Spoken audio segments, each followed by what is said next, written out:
Kipusan nga namin sa mga pulang sa Ginoo, patunod sa buhay sa kinabuhi mo. Kaysa makagayo sa usa ka taong maalamon nga nagatukod sa iyang balay sa usa ka dakong bato. Bisan sa kusog na ulo, walay ulo nga ulan, hangin nga mapusog mapabilin, kini nga dili matarong sa bangtanin ang kanlingin sa pagtuo sa kaya tao.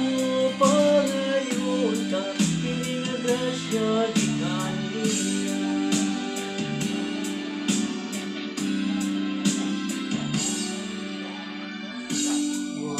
Minaw sa puling sa Ginoo, ug walay pamatuod diha sa iyang mga buhat.